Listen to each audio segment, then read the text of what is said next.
And for more, we're very pleased to be joined by Senator Richard Blumenthal, Democrat from Connecticut. And Senator, I think in many ways it's telling that on Monday you were going to speak on the floor of the Senate to commemorate the victims of Newtown since it was the 9-month anniversary. You couldn't give that address because just blocks from where you were, we had yet another mass shooting. Before we get into what can be done, should be done, how about just an acknowledgement of just the craziness about the pure madness of what is this epidemic, that we have so many different of these events in so many different parts of this country that some people almost seem anesthetized to it now. We cannot allow this madness and evil to become the new normal and to allow the nation to become desensitized so that it's no longer even news. And that's why I think that the Navy Yard slaying was a tipping point, so close to Congress in physical proximity, so close also in occurring on a military base, which everybody assumed would be absolutely secure. If it can happen in the Washington Navy Yard, it can happen on any base, it can happen anywhere in America, any school, any workplace. And if it can happen in Newtown, it can happen in any town in America. So I hope that my colleagues will be shaken. And certainly the presence here today of the victims that have been mobilized by the Newtown Action Alliance, I think will speak volumes to my colleagues that we've reached a point where we need to keep guns out of the hands of dangerous people, but we also need to reach people before they commit acts of violence if they are dangerous. And those kinds of mental health initiatives, I think, can bring us together in a new way as part of a comprehensive package involving common sense measures like background checks, a ban on assault weapons, and high-capacity magazines, which right now is the law in Connecticut. To be fair, though, Senator, and I know you've championed this as much as anybody on Capitol Hill, but if there wasn't a will in Washington in April where those 20 beautiful kids were taken, I know you went to many of the funerals and those 6 heroic educators, if there wasn't a will after that, with 90% of Americans supporting background checks, why should the public think it'll be any different this time?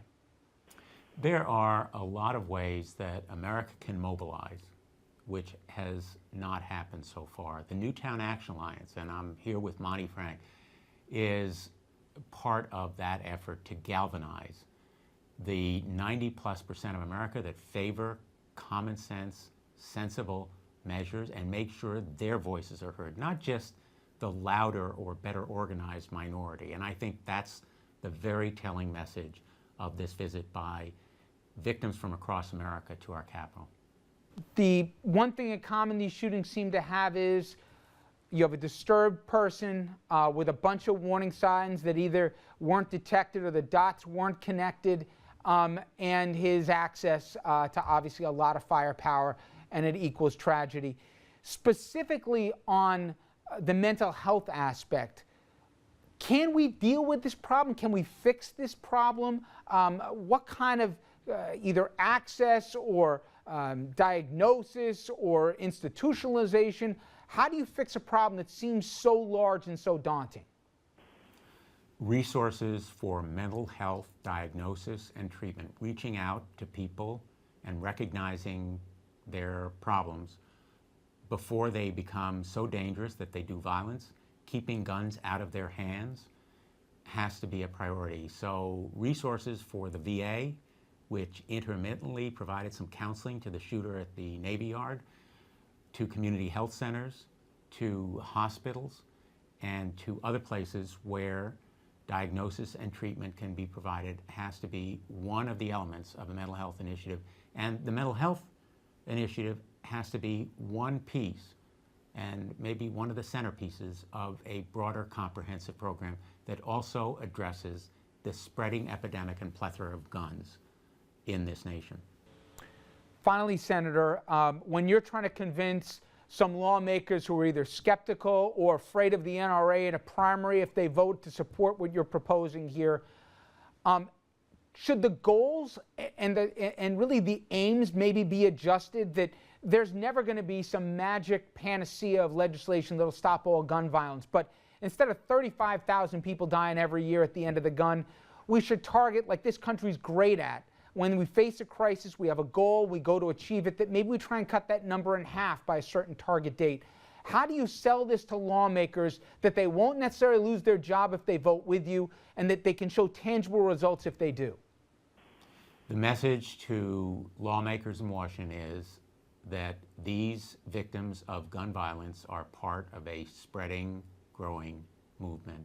If you don't know someone who is a victim or a loved one of a victim, you will soon, because at the rate of 80 deaths a day, 8,000 since Newtown alone or more, this epidemic is making voters respect this issue, respect candidates who support common sense gun violence prevention measures, and vote against the folks who obstruct that effort and make America less safe. So I think the ultimate verdict will be at the ballot box, and there's a growing number of people who will put this issue as a priority and passion when they go to the ballot box.